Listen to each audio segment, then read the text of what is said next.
인생에는 수많은 고비들이 있습니다. 그 고비를 크던 작던 우리는 그 고비를 만나면 힘들게 넘습니다. 이 한 작은 교회에 현호라고 하는 아이가 있었습니다. 이 아이는 다른 아이보다 키도 더 크고 늘 다른 아이들을 먼저 생각하는 그런 아이였어요. 이 현호 엄마는 말이 없고 조용한 사람이었는데 이 현호 엄마가 입을 뗄 때는 이 아들 자랑할 때, 현호 자랑할 때는 입을 떼서 수다스럽게 말을 하곤 했었지요. 현호가 중학교 1학년 때에 이제 입학하자마자 감기가 떨어지질 않아서 병원을 찾아갔는데 거기서 청천벽력 같은 얘기를 듣게 됩니다. 백혈병이라고 하는 진단을 받게 됩니다. 현호의 탐스럽던 머리는 다 빠졌고 잘생긴 얼굴은 반쪽이 되었습니다.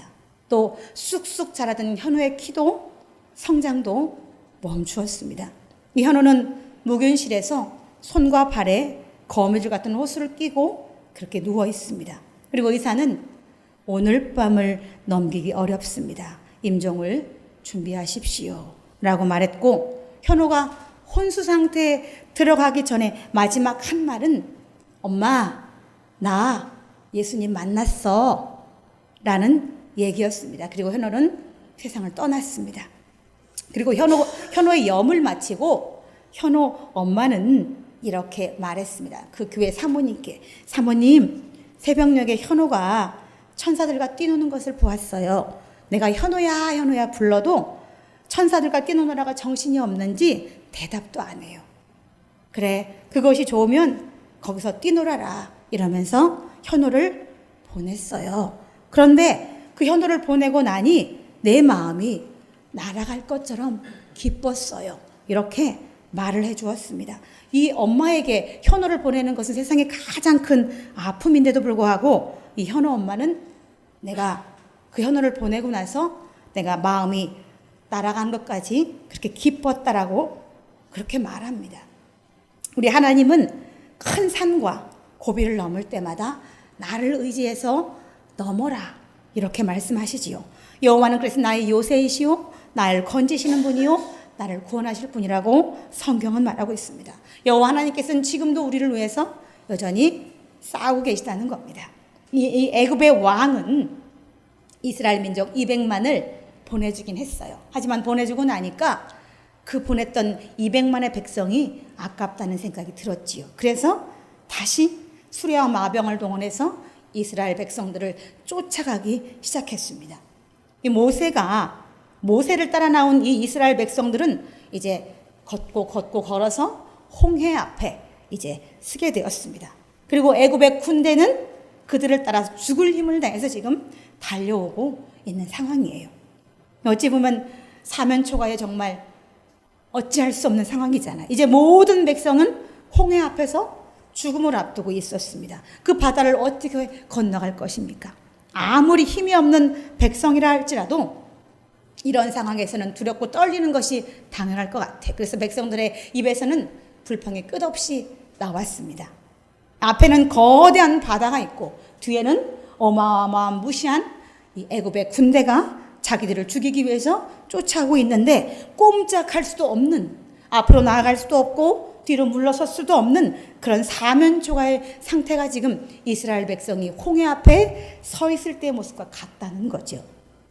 이 사면초가라고 하는 사자성어에 얽힌 이 얘기를 제가 말씀을 잠깐 드리면 초나라에는 이제 항우라고 하는 이제 왕이 있었어요. 근데 그 항우가 한나라 싸움에서 이제 결국 쫓기다가 결국 포위당하고 점령당한 자기 나라의 백성들이 부르는 그 구슬픈 노래를 들어야 했습니다. 이미 자기 나라 초나라가 한나라에 점령당했던 거예요. 이 한나라가 이미 내 나라를 다 빼앗았단 말인가 라고 하며 탄식하면서 이 항우는 마지막 주연을 베풀고 800명을 이끌고 오강이라고 하는 데까지 가서 거기서 그 자기의 군사들을 놔두고 자결할 수밖에 없었다고 합니다. 그때 나이가 이 항우의 나이가 무려 그 젊은 31세 나이였는데 나라가 멸망하는 것을 볼 수 없어서 그는 결국 백성들 앞에서 자결할 수밖에 없었다는 거죠. 이 초나라의 노래라고 하는 완전히 도와줄 자가 없는 고립된 상태를 이르는 말이 사면초가인데, 결국 지금 이 이스라엘 백성들이 사면초가의 상황에 빠지게 됐던 거죠. 이 초나라 왕이었던 황후가 느꼈던 그 두려움과 절망, 그것이 지금 홍해 앞에선 이스라엘 백성의 마음과 무엇이 다르겠습니까? 지금 이스라엘 상태는 그런 상태예요. 그런데 하나님은 이스라엘을 어떻게 구원하셨을까? 그들이 홍해를 건너갔잖아요. 모세를 원망하던 이 백성들을 향해서 모세는 이렇게 말했습니다. 너희는 두려워하지 말고 가만히 서서 여호와께서 오늘 너희를 위하여 행하시는 구원을 보라. 너희가 오늘 본 애굽 사람을 영원히 다시 보지 아니하리라. 말만 들어도 힘이 나잖아요. 모세는 가슴이 뛰었어요. 왜냐하면 모세와 하나님 사이에서 모세에게 일러주신 말씀이 있었기 때문에 모세는 가슴이 뛰었어요. 하나님의 큰 권능으로 인해서 몹시 상기된 상태고, 하나님이 너희를 향해서 보이시는 구원을 한번 봐라. 어떻게? 가만히 서서 한번 봐라. 이렇게 지금 말하고 있습니다.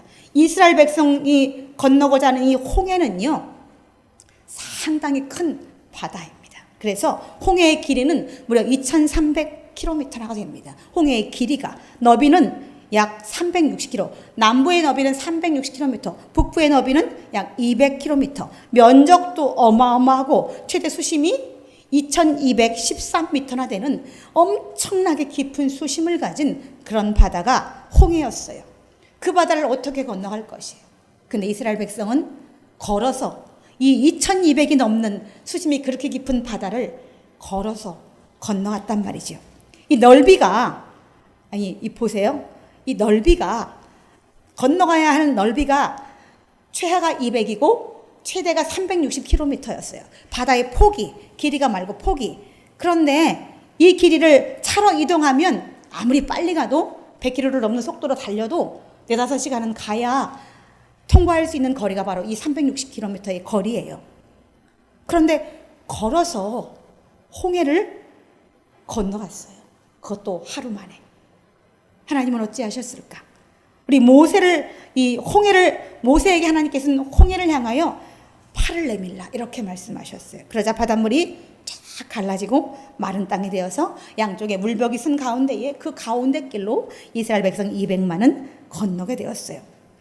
이 홍해라는 말은 히브리 말로 얌숲이라고 이제 합니다. 근데 이 숲은 원래 나일강 주변에 자라는 이 갈대를 이르는 말이에요. 그래서 어떤 많은 사람들은 이 람셋 근처의 호수 근처라고, 이 홍해를 람셋 근처의 어떤 작은 호수라고 그렇게 언급하기도 합니다.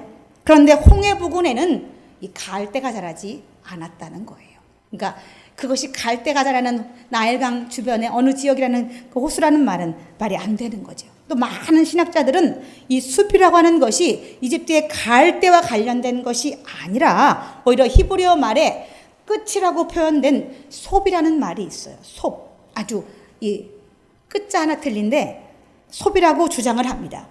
따라서 얌숲은 바다의 끝의 바다, 이집트의 지역에서 맨 끝의 바다를 이루는 홍해를 가리킨다고 그렇게 말하고 있습니다. 헬라어 70인역에도 붉은 바다, 이 홍해가 붉은 홍자예요. 붉은 바다라는 뜻인데, 붉은 바다라는 뜻의 이 에리드라 달라사라고 번역되어 있어요. 70인역에도 홍해를, 이 바닷속이 많은 해조 때문에 붉은 빛을 띠기 때문에 홍해라고 하는 이름이 붙여졌어요.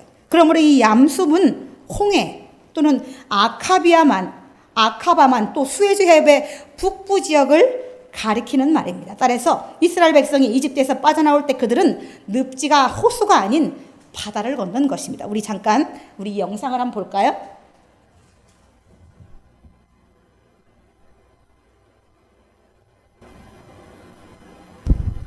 360이나 되는 그 키로수를 어떻게 하루에 그것도 걸어서 건너갔을까라는 의문을 가지셔야 돼요.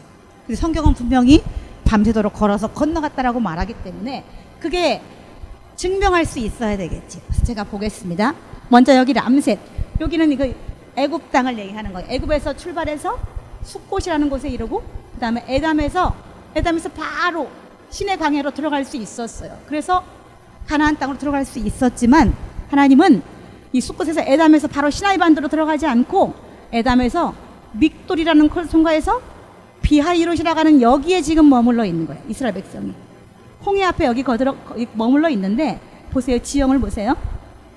토끼가 뿔이 다른 두 개의 뿔을 한 것처럼 생겼잖아요. 여기는 홍해의 중앙이에요.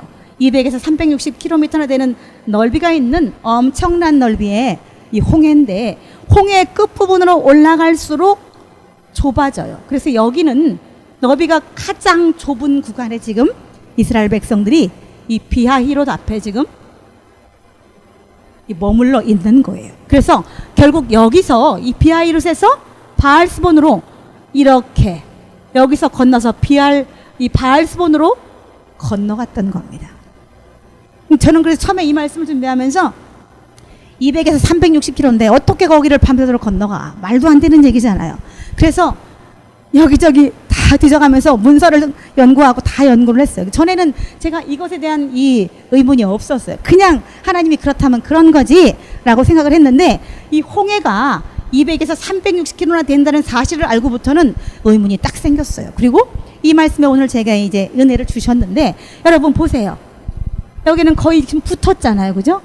여기는 아마 모르긴 몰라도 하루에 건너갈 수 있는 거리면 우리 색강 같은 저 어렸을 때 금강이 폭이 엄청 넓어요. 하지만 그 금강에는 갈래가 갈라지는 색강이 있었어요. 근데 그 색강은 우리가 늘 건너 다닐 수 있을 정도로 수심도 얕고 이 넓이도 좁았어요. 그래서 어린 저희 초등학교 저학년 아이들도 건너 다닐 수가 있었어요. 그런데 그런 개념의 폭이 좁은 곳이 바로 이 비하이롯에 여기 지금 서 있고 여기서 맞은편으로 홍해 바다를 건너서 바알스본으로 넘어갈 수 있었던 거죠. 그러니 내가 볼 때는 10에서 20km 그 정도 거리면 하루에 건너갈 수 있겠죠. 10에서 20km는 아니면 조금 더 된다면 한 3, 40km 그 정도면 아마. 그런데 인구가 무려 200만이나 되었기 때문에 이동 속도가 엄청나게 느렸을 것을 환산한다면 30km, 40km 그 이상은 아닐 거라고 보여져요. 그러니까 여기보다 이렇게 폭이 지금 이게 360이고 200이라고 하면 재보면 그렇잖아요. 이걸 나눠 보면 여기 거리가 얼마나 짧을지는 우리가 짐작할 수 있는 거죠. 다시 성경으로 돌아가 보면 그 아멘 소리를 모르기 때문에 홍해폭이 얼마나 넓은지 모르기 때문에 그러는데 저는 알기 때문에 이게 가당한 얘기인가라는 이 의문을 갖게 됐던 거죠. 그런데 오늘 모세는 이스라엘 백성을 향해서 이 여호와께서 너희를 행해서 보이시는 구원을 봐라. 너희가 본 이 애굽 사람들은 너희가 다시는 보지 않을 것이다. 라는 그런 단호하고도 확신에 찬 말씀을 이 모세 입을 통해서 이스라엘 백성들에게 주셨어요. 숫곳에서 에담에서 바로 시나이 반도로 들어갈 수 있었잖아요. 그죠? 굳이 홍해까지 내려올 필요도 없었어요.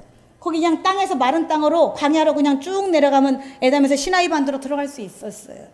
근데 하나님의 이 구원 계획이 이미 예언되어 있었기 때문에 그 예언을 따라서 이 에담에서 이 믹돌로 그 다음에 비하이롯으로 내려와서 결국 홍해를 건너게 하셨던 거죠.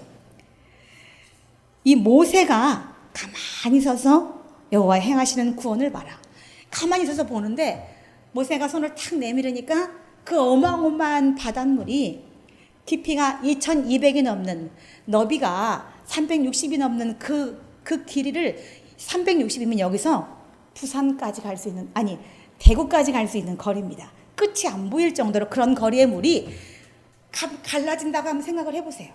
갈라져서 물벽이 이렇게 생겨난다고 한번 생각해보세요. 연상을 해보면 일이 얼마나 장엄한 일인지 우리는 연상할 수 있어요. 그냥 어디 조그만 호수가 갈라져서 물이 쌓이는 게 아니라 그 어마어마한 홍해 바다가 물이 갈라져서 양쪽 물벽을 세웠다는 거 한번 생각을 해보세요.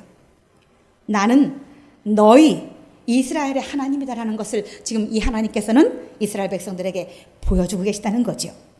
저는 이 상황을 그냥 하나님의 크신 능력으로만 생각하고 있었어요. 근데 제가 이 말씀을 준비하게 된 것이 제가 어떤 책을 읽는데 그 책에 어떤 그 책의 저자였던 사모님은 이 홍해의 기적만 생각하면 가슴이 뛴대요.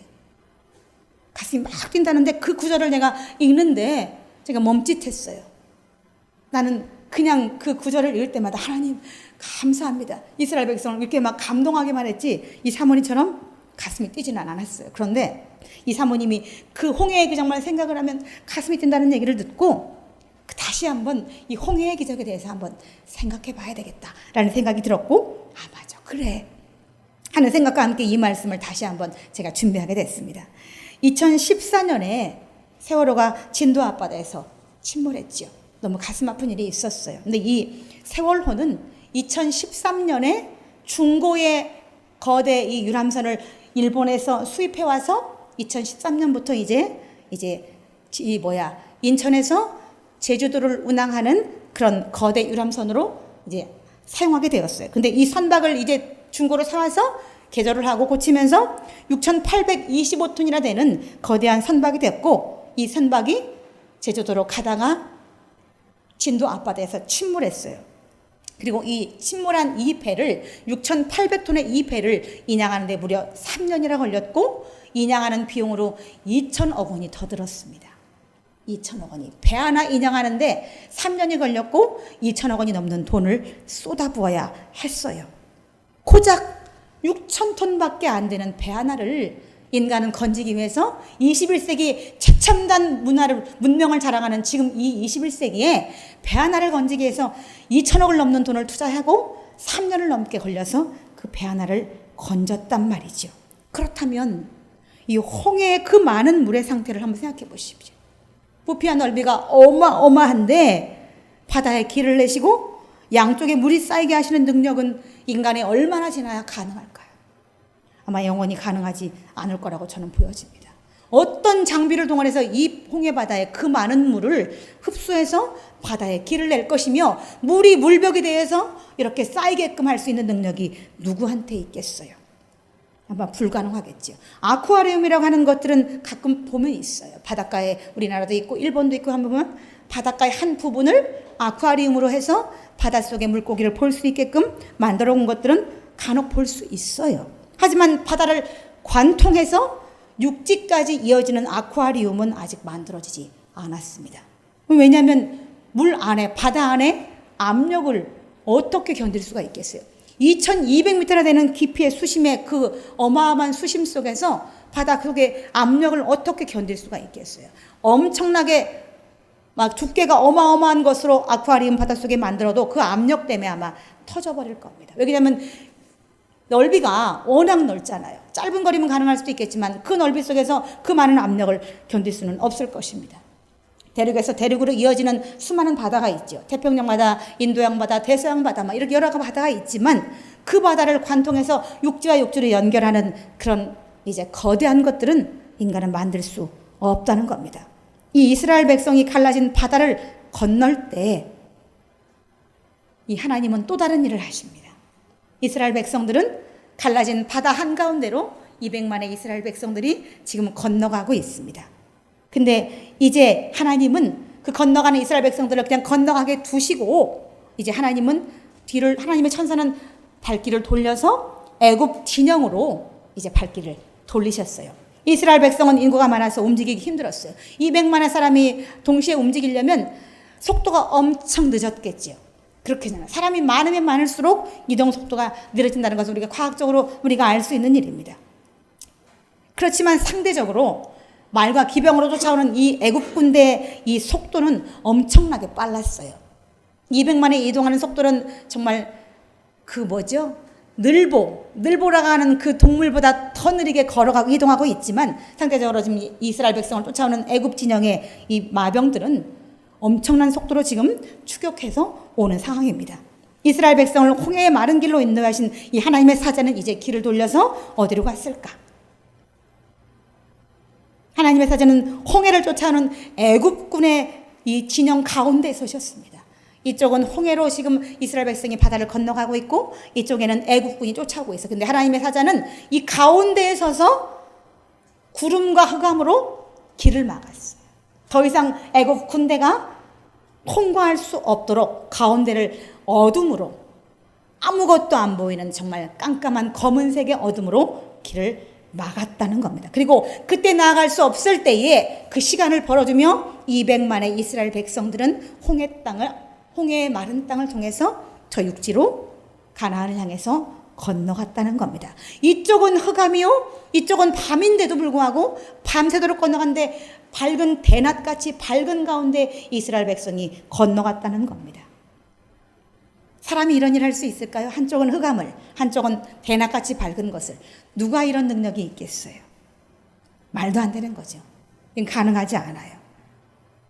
어둠을 밝히는 일은 어쩌면 조금 쉬울 수도 있어요. 우리가 경기장에 밤에 왜 축구 경기를 하거나 이럴 때 보면 밤에도 경기합니다. 그런데 대낮같이 밝아요.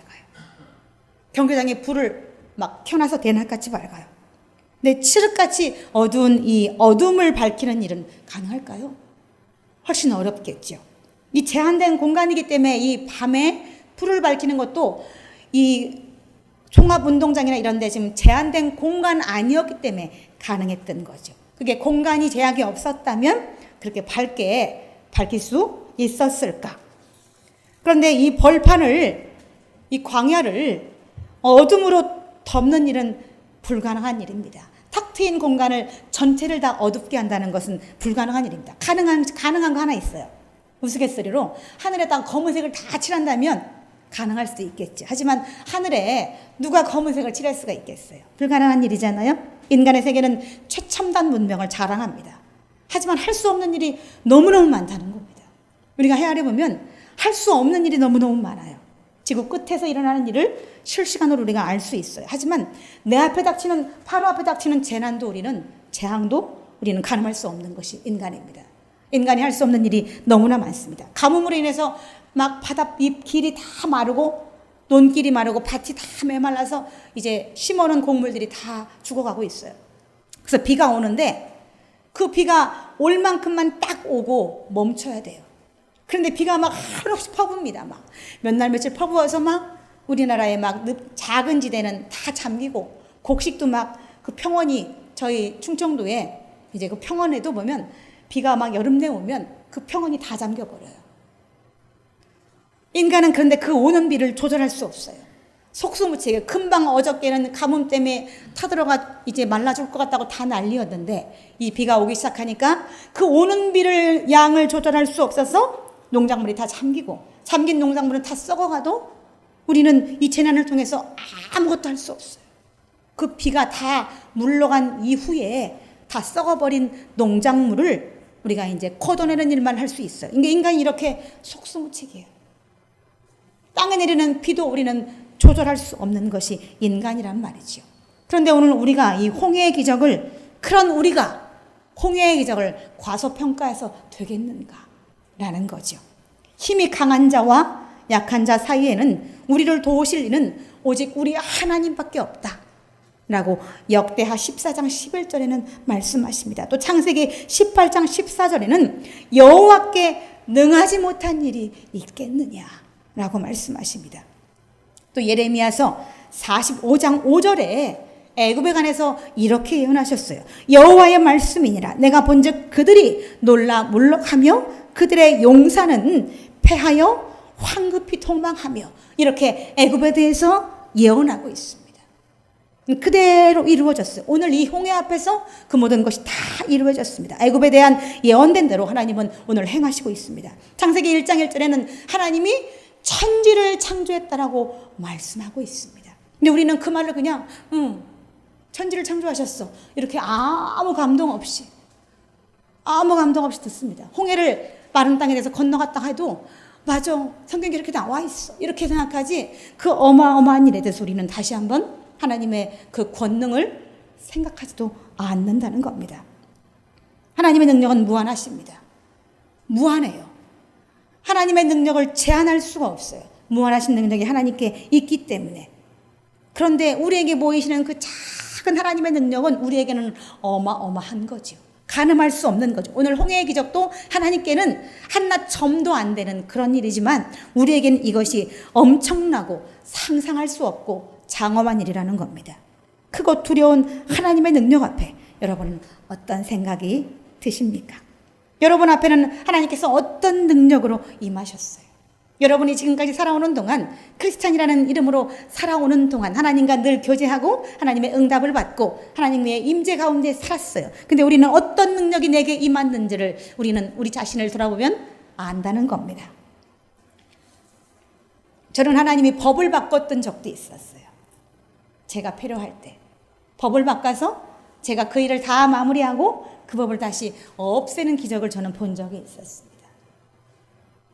저희 언니가 저에게 저희 집 담보로 1,000만 원만 대출 받아줘라. 그래서 제가 빌라를 살 때 그 빌라를 이제 등기를 가지고 국민은행에 갔었어요. 하지만 갔더니 이 집은 값어치가 없어서 500만 원밖에 대출이 안 나옵니다. 그래서 언니에게 해주기로 했던 1,000만 원을 대출을 해줄 수 없었던 적이 있었어요. 그리고 몇 달 뒤에 저에게 4,900만 원이 돈이 필요했습니다.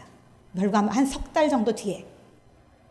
그리고 저는 다시 이 500만 원밖에 안 된다는 이 등기를 가지고 또다시 은행에 찾아갔습니다.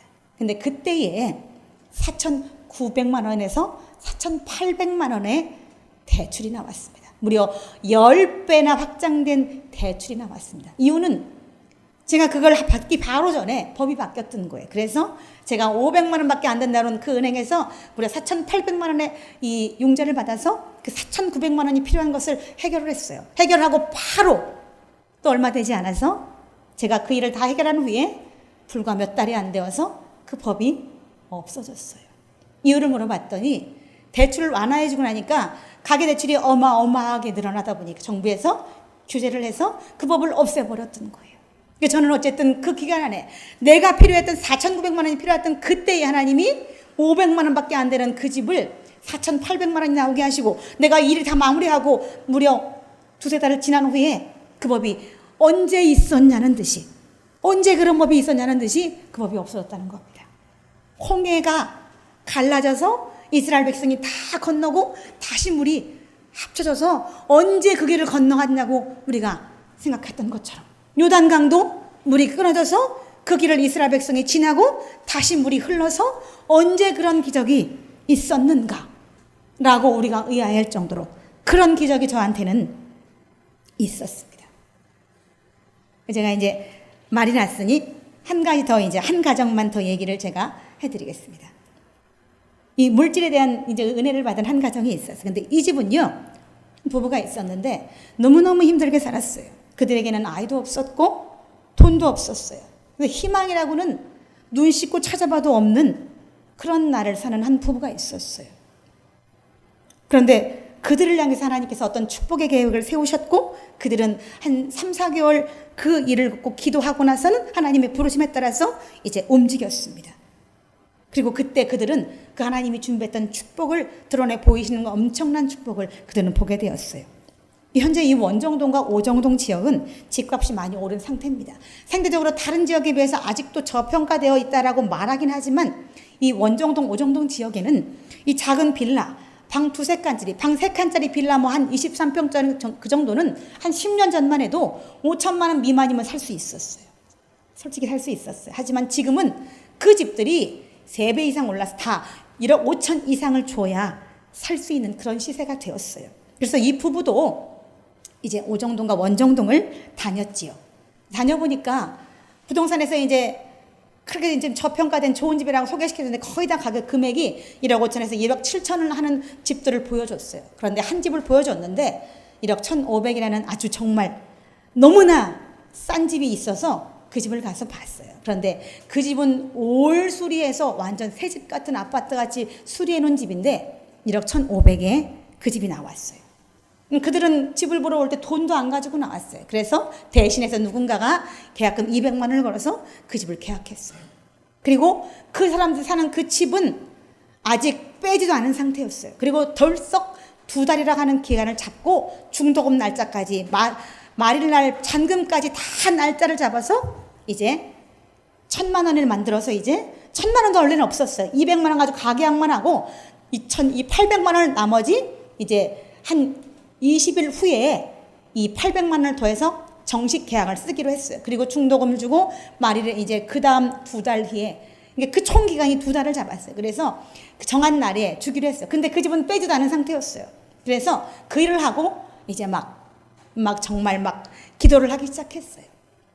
그리고 그 800만 원 돈도 누구 친구한테 그 얘기를 했더니 너 나한테 돈 있어 가져가 이렇게 얘기하더래. 그래서 그걸 갖다가 계약금 1,000만 원을 주고 정식 계약을 체결했어요. 그리고 나서 이제 그 집이 안 빠지는 거예요. 그 집이 안 빠져서 이제 솔직히 조금 걱정이 있었어요. 그래서 저는 막 잘 때도 그 기도를 막 하게 되는 거예요. 잠결에도 하나님 그 집 빠지게 해주세요 이렇게 기도를 하는데 어느 날 그 주인이 집 수리해야 되니까 돈 줄 테니까 가지고 나가라. 그래가지고는 집을 뺄 필요도 없이 전부 다 월세 비용 보증금 8,000만 원을 뺄 테니 나가라 그래서 그 8,000만 원을 들고 여기 이 은행에서도 대출을 원래는 이제 월요일 날 대출을 넣으면 수요일 날 아니 그 전주에 우리가 금요일 날 대출을 신청을 해서 넣었어요. 무조건 물론 그 전에 도시공사의 모든 서류가 다 통과된 상태였어요. 하지만 국민은행에 또다시 갔을 때는 여기서 또다시 심사가 해야 되기 때문에 3일 안에는 대출해 줄 수 없습니다 라는 말을 듣고 일단은 대출 신청을 해놓고 우리가 돌아와서 막 기도를 했어요. 그런데 그 다음날 바로 은행에서 전화 왔어요. 월요일 날 바로 대출 나온답니다. 그래서 우리가 처음에는 그렇게 해줄 것을 왜 안 나온다고 어림도 없다고 수요일 이전에는 절대 나올 수 없다라고 했는데 그쪽에서 바로 오케이가 돼서 국민에서 오케이가 돼서 대출을 받아서 그 돈을 받아서 이제 중간에 중도금도 주고 그리고 이제 그 2달을 잡은 기간보다 절반으로 주긴 한 달 만에 이 집에 이제 1억 1,500에 거기서 20만 원을 주인이 빼주어서 1억 1,480만 원에 집을 계약해서 이제 완금을 주고 들어왔어요. 들어오는 그날 이사 들어오는 그날 밖에 짐이 이제 익스프레스대가 오고 그날 아래층의 여자가 내가 막 갔더니 아래층 여자가 와서 이제 그 집에 대한 상황에 대해서 막 얘기를 하는 거예요. 그러면서 지금 여기 시세가 1억 4천입니다. 라고 하면서 이제 그 얘기를 듣고 그날 이삿짐을 다 이제 할렐루야 하면서 막 다시 그 집을 다 이제 옮기고 그리고 났어요. 그리고 지금 이제 3주째 되었습니다. 그런데 이 집에 대해서 하나님께서는 어떻게 일을 하셨냐면 그 집의 시세가 원래 그 금액이었던 거예요. 하지만 그거를 감춰뒀다가 그 하나님 사랑하는 그 어떤 부부에게 그 집을 선물로 주실 때는 그들이 돈이 없었어요. 돈이 없는 사람이기 때문에 아마 1억 4천이었으면 못 들어갔을 거예요. 돈이 없었기 때문에. 그래서 은행에서 4천만 원 융자를 받았는데 가능하게끔 그 싼 금액에 그 집을 들어가서 바로 이제 부동산에서 업자를 통해서 이제 연락이 왔어요. 뭐라고 왔냐면 이 집을 헐어서 다시 재건축을 할 예정이니까 이 집을 파십시오. 그래가지고는 그 1억 4천의 돈이 1억 6천까지 올라갔어요. 이제 3주밖에 안 됐는데 들어오는 날부터 시작해서 하나님은 그 집에 대해서 일하기 시작해서 무려 4,500만 원의 비용이 올라갔고 아직도 이 들어간 사람들은 오케이 하질 않았어요. 더 올라갈 수 있는 업자들은 마음이 급해서 지금 다 매입을 했는데 몇 집, 한 두세 집만 매입이 안 돼서 그 집도 그런 거예요. 그래서 그 집을 매입하려면 여기서 부르는 조건에 상응에는 대가를 줘야 집을 살 수 있잖아요. 그러니까 이 집에서는 지금 3주도 안 됐는데 무려 4,500만 원에 융자를 4천만 원 냈는데 그걸 20년 장기로 갚기로 은행과 계약을 했는데 그보다 더 많은 4,500만 원의 돈을 무려 이사가고 일주일 만에 하나님께서는 1억 6천으로 뛰게 하셔서 그들에게 엄청난 축복을 하나님께서 봐라 내가 니들을 주려고 이걸 이렇게 준비했어. 이건 원래 이 금액이었어. 근데 내가 너희들을 주려고 전주인 눈도 가리고 다 가려서 1억 1,500에 너희들한테 준 거야 라고 하시면서 그 기적을 드러내 보이셨어요. 근데 제가 이런 말 하면 분명히 이런 말 할 분이 있어요. 그런 얘기하면 기복신앙을 만든다 라고 얘기하시는 분이 분명히 있습니다.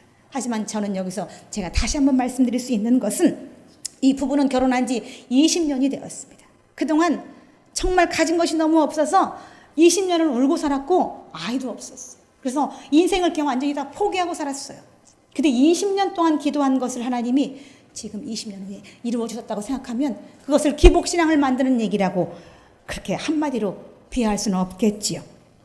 그래서 그들은 그 집에 들어가서 매일마다 할렐루야 부르면서 그렇게 살고 있습니다.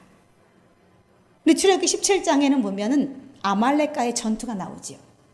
아말렉과의 전투도 전투력이 있는 아말렉은 아말렉의 군인들은 다 전투력 있는 사람들이었어요. 하지만 이스라엘 백성들은 그냥 애굽에서 가나안 땅을 향해서 가는 그냥 일반 백성들이었어요. 하지만 그 아말렉과의 전투에서 하나님은 결국 이스라엘의 손을 들어주셨죠.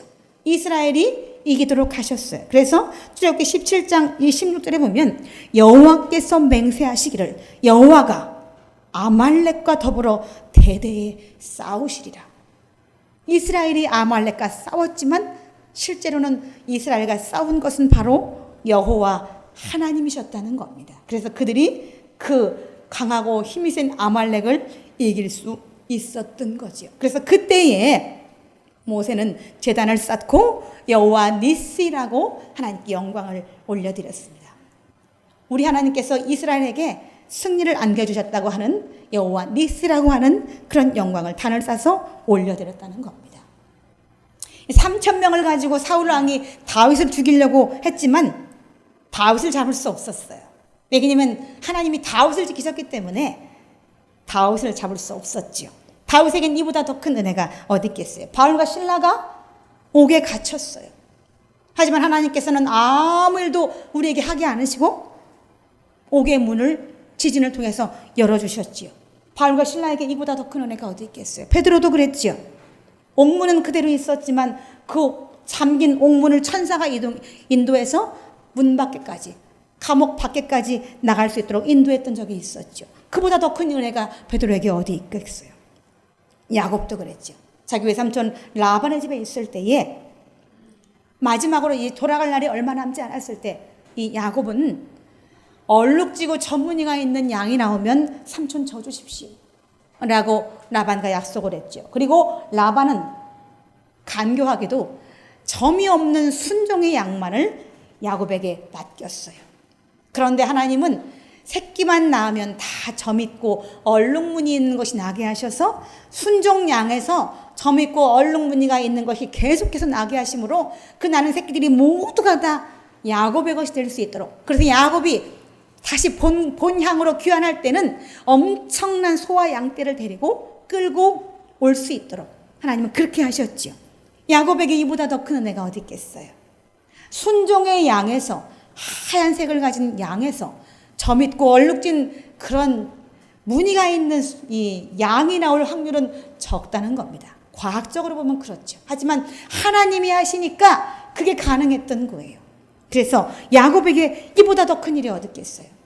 오늘 홍해를 건너간 이 이스라엘 백성에게 하나님의 은혜는 그렇게 특별한 것이지. 제가 아까 서두에 현호라는 아이 얘기를 해드렸어요. 현호 엄마는 그 아들을 보내면서 가슴 아팠지요. 이 현호가 투병할 때에 이 현호 엄마는 이 백혈병으로 죽어가는 그 아들을 보면서 먹을 수 없는 아들 때문에 너무 가슴이 찢어지게 아팠어요. 또 걸을 수 없는 아들을 볼 때마다 가슴이 무너졌어요. 그 아들을 볼 때마다.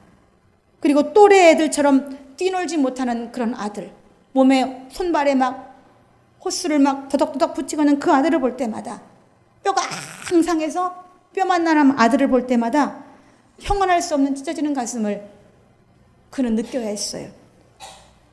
그렇게 고통받던 그 엄마가 염을 하고 하나님께서 이 엄마, 현우 엄마에게 보여주신 그 모습, 천사와 뛰놀던 그 아들의 모습은 그 엄마에게 그보다 더 큰 은혜가 어디 있겠어요. 그보다 더 큰 은혜. 세상 사람들은 죽음 자체가 슬픔인데 라고 말할 수도 있겠지만 그 아들을 보내면서 그 아들이 뛰놀지 못하던 그 아들이 천사가 막 웃으면서 뛰노는 모습을 보는 그 엄마의 마음은 그보다 더 큰 은혜가 없다는 거죠. 하나님은 우리에게 홍해의 기적을 지금도 보여주고 계십니다. 다만 우리가, 눈이 가린 우리가 그 하나님 보여주신 그 은혜를 보지 못할 때가 많다는 겁니다. 하나님의 축복이 없는 것이 아니에요. 한번 둘러보십시오. 하나님의 축복은 늘 우리에게 있었어요. 하나님은 우리의 신음소리까지도 들으신다고 말씀하시잖아요. 시편 20편 1절로 4절의 말씀에 보면 우리에게 이렇게 말씀하십니다. 하나님께서는 환난 날에 여호와께서 내게 응답하시고 야곱의 하나님의 이름이 너를 높이 드시며 성소에서 너를 도와주시고 시온에서 너를 붙드시며 내 모든 소재를 기억하시며 내 번제를 받아주시기를 원하노라. 내 마음의 소원대로 허락하시고 내 모든 계획을 이루어 주시기를 원하노라. 우리 다 같이 기도하시겠습니다. 하나님 아버지, 하나님의 은혜를 감사합니다. 오늘 홍해를 건너던 이스라엘 백성들의 모습을 우리는 생각해 봅니다. 그 넓은 360km나 되는 그 넓은 곳을 어떻게 하룻밤에 건너갈 수가 있겠어요. 그래서 하나님께서는 그들을 홍해를 건너되 가장 폭이 좁은 곳으로 그들을 인도하셔서 하나님 그들이 능히 이 홍해 바다를 건너서 가나안을 향하여 들어갈 수 있도록 그들의 모양과 형편에 맞게끔 하나님께서는 그들에게 기적을 보여주셨습니다. 우리의 지금 삶 속에서도 이런 기적들은 계속해서 일어나고 있사온데 우리는 감사하지 못하고 홍해 앞에 섰을 때에 이스라엘 백성이 불평했던 것처럼 그렇게 우리는 살아가는 것은 아닌지요. 하나님 앞에 늘 감사할 수 있는 마음을 갖게 하여 주옵소서. 감사를 드리며 우리 구주 예수 그리스도의 이름으로 기도드리옵나이다. 아멘.